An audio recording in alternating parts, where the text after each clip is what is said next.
आज मैं बात करने वाली हूँ बहुत ही इंटरेस्टिंग टॉपिक पे and it's my personal favourite.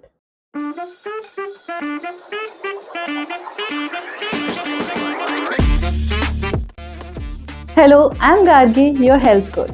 हम सारा टाइम ये जिंदगी में सोचते हैं कि कैसे हम हेल्दी से हेल्दी खाएं, क्या बेस्ट से बेस्ट एक्सरसाइज करें, कैसे हम ऑप्टिमम हेल्थ पे पहुंचे और अपनी डिजीज को रिवर्स कर लें। पर इतना सब कुछ करने के बाद भी कहीं ना कहीं हम उसे अचीव नहीं कर पाते। क्यों? शायद इस क्यों का जवाब छुपा हुआ है कि आपका रिलेशनशिप कैसा है फूड के साथ। इस वीडियो को एंड तक देखिएगा, शायद ये आपके लिए लाइफ चेंजिंग वीडियो रहे। क्या आप मेंटली प्रेजेंट होते हैं जब खाना सामने आता है?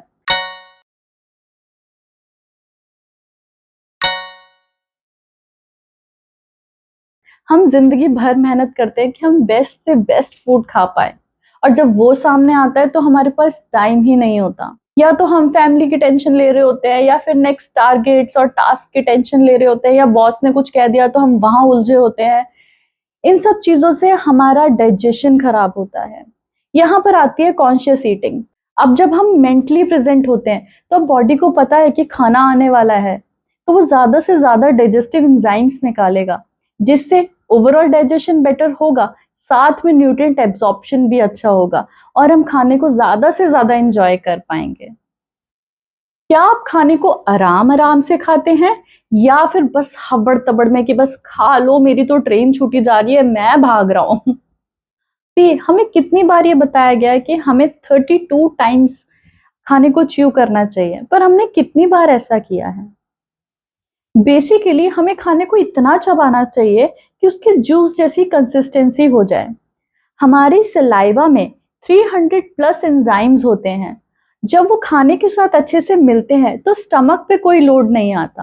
जब हम जल्दी जल्दी खाना खाते हैं और गल्प कर लेते हैं तो मोटे मोटे चंक्स फूड के हमारे स्टमक में चले जाते हैं।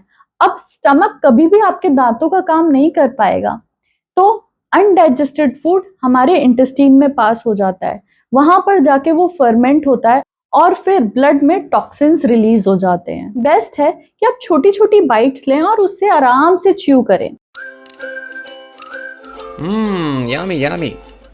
इससे न्यूट्रिएंट एब्जॉर्प्शन तो बेटर हो गई, पर साथ में आपका वेट मैनेजमेंट हो पाता है, क्योंकि आप ओवर ईटिंग से बचते हैं। आपके गट हेल्थ बेटर होती है, उसके माइक्रोबायोम हेल्दी हो पाते हैं। ये भी देखा गया है कि irritable bowel syndrome, that is IBS, इसके सिम्टम्स भी थोड़े से रिलीव्ड हो पाते हैं, बेटर हो पाते हैं। खाना आपके लिए मेडिटेशन जैसा हो जाता है, इससे स्ट्रेस रिलीव होने लगता है, आप थोड़ा रिलैक्स्ड फील करते हैं जब आप आराम से धीरे धीरे खाना खाते हैं। Now the next is eat when you are actually hungry. अब जब आपको भूख लगती है ना, आपको बस तभी खाना खाना चाहिए। देखिए, 1 to 10 के स्केल पर अगर आपको भूख लग रही है तो मैं यही सजेस्ट करूंगी कि आप 8 के स्केल पर खाना खा लें।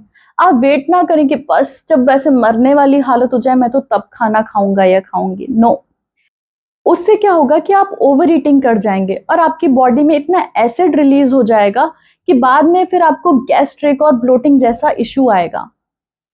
हमारे ब्रेन में एक रीजन होता है हाइपोथैलेमस, वो बताता है कि आपको भूख या प्यास लग रही है। अब वो सिग्नल्स एक ही जगह से आते हैं तो कभी कभी थोड़ा कंफ्यूजिंग हो जाता है और we end up eating snacks. तो क्या किया जाए? अगर आपको लगता है कि आपको भूख लग रही है और खाना खाए हुए 3 से 4 घंटे नहीं हुए हैं, तो आप पानी पी लें। अगर वो भूख नहीं होगी तो आप सेटिस्फाइड फील करेंगे। हमें अपने 2 मील्स का गैप 3 to 4 आवर्स रखना है, क्योंकि अगर हम बार बार बीच में स्नैक्स डालते रहेंगे तो पहले वाला खाना तो डाइजेस्ट हुआ नहीं और हमने और डाल दिया। इसकी वजह से इंडाइजेशन होगा और अगेन वो जो अनडाइजेस्टेड फूड है वो पास हो जाएगा और बाद में फिर फर्मेंट होके टॉक्सिन्स जनरेट करेगा। Eat with your hands. जितना हो सके कोशिश करनी चाहिए कि हम अपने हाथों से खाना खाएं। अगर कभी हाथों से नहीं भी खा पा रहे हैं तो एटलीस्ट उसको एक बार हाथों से टच कर ले। क्यों? क्योंकि जो हमारे नर्व एंडिंग्स होती हैं ये ब्रेन को सिग्नल देती हैं कि अब खाना आने वाला है, तो डाइजेशन का प्रोसेस स्टार्ट किया जाए। हमारा स्टमक, हमारा इंटेस्टाइन, लिवर, यहाँ पर सिग्नल जाते हैं और डाइजेस्टिव एंजाइम्स प्रोड्यूस होना शुरू हो जाते हैं, जिससे डाइजेशन बेटर होता है और बॉडी पहले ही प्रिपेयर हो जाती है कि अब कुछ आने वाला है, सारे काम छोड़ दो, खाना पचाना है। यहां से आती है दूसरी बात। आज आपको पता चला होगा कि डाइजेशन प्रोसेस हमारे मुंह में सबसे पहले स्टार्ट नहीं होता, ब्रेन में होता है। इसीलिए कहते हैं कि सारे सेंसेस को इन्वॉल्व करना जरूरी है जिससे बॉडी प्रिपेयर हो पाए। Next is 80-20 rule. आपको सिर्फ 80% खाना ही खाना है, बाकी का 20% आपको स्पेस छोड़ना चाहिए अपने स्टमक में, जिससे डाइजेशन प्रोसेस के लिए जो स्टमक को स्पेस की जरूरत है उसे वो मिल पाए। अगर आप खाने को ऊपर तक भर लेंगे तो जो मूवमेंट रिक्वायर्ड है स्टमक को वो नहीं हो पाती है और फिर अगेन अनडाइजेस्टेड फूड हमारे स्टमक में रह जाता है। अब हम कैसे जाने कि हमारा स्टमक 80% फुल हो गया है? तो या तो आप पोर्शन साइज देखिए, छोटे छोटे पोर्शन में खाना लीजिए और पहले जो खाते थे उससे थोड़ा कम क्वांटिटी रखिए और 1-2 दिन ऑब्जर्व करिए। या फिर जब आपका दोबारा सर्विंग लेने का मन करे तो आप 1 से 2 मिनट का गैप लीजिए, क्योंकि हमारा ब्रेन सिग्नल देने में इतना टाइम लगाता है जिससे हमें ये पता चले कि हमारा स्टमक अब भर गया है और उसे अब रिक्वायरमेंट नहीं है। क्या आप स्ट्रेस में या अनहैप्पी मूड के साथ खाना खाते हैं? देखिए, जब हम ऐसी सिचुएशन में खाना खाते हैं तो हमारी बॉडी में स्ट्रेस हार्मोन रिलीज करता है, दैट इज कॉर्टिसोल, और वो डाइजेशन को स्लो कर देता है। डाइजेशन स्लो होने की वजह से वेट गेन होता है, अगेन इंसुलिन रेजिस्टेंस जैसी दिक्कत आने लगती हैं जो कि टाइप 2 डायबिटीज का कारण बनती हैं। हमारे IBS और क्रोन्स डिजीज जैसे सिम्टम्स भी हमारे स्ट्रेस से जुड़े हुए हैं। नेक्स्ट पॉइंट इज सुखासन में बैठ के खाना खाना।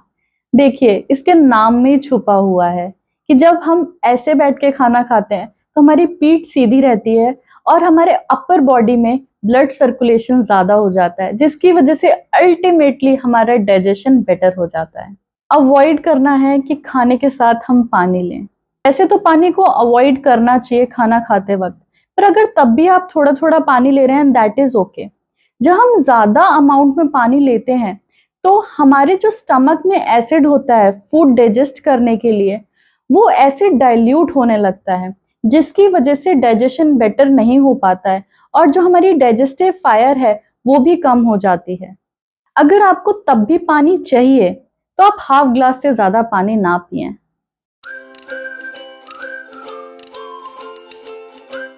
Now the most important point, prayer of gratitude. हमें खाना खाने से पहले एक बार हर उस इंसान को जिसने आपकी प्लेट तक खाना पहुंचाने में मदद करी है उसको थैंक यू कहना ही चाहिए। वो किसान जिसने आपके खाने को उगाया, वो मिट्टी जिसने उस खाने में सारे न्यूट्रिएंट्स को भरा, वो सारे मिडल मैन जो उस खाने को आप तक पहुंचा पाए और जिसने आपका खाना बना के आपको प्लेट में परोस के दिया, चाहे वो आप खुद क्यों ना हो, उसे एक बार खाना खाने से पहले थैंक यू करने की बहुत ज्यादा जरूरत है हमें।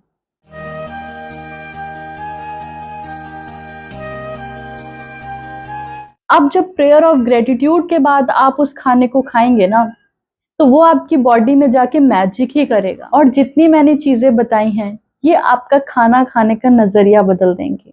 और अब आपका सिर्फ पेट नहीं भरेगा, अब आपको वो अल्टीमेट हैप्पीनेस फील होगी, बॉडी को वो नरिशमेंट मिल पाएगी जो उसको एक्चुअल में उस खाने से मिलनी चाहिए। मैं चाहूंगी कि इन पॉइंट्स को अब आप अप्लाई करना शुरू कर दें अपनी लाइफ में और मुझे 7 डेज के अंदर आप जो डिफरेंस फील करोगे वो कमेंट सेक्शन में आके बताएं। आई होप कि आपको ये वीडियो बहुत पसंद आई होगी और आपको इसके ज़्यादा से ज़्यादा बेनिफिट्स मिलने वाले हैं। तो लाइक, शेयर और सब्सक्राइब करना मत भूलिएगा। And for more updates click on the bell icon. नमस्ते।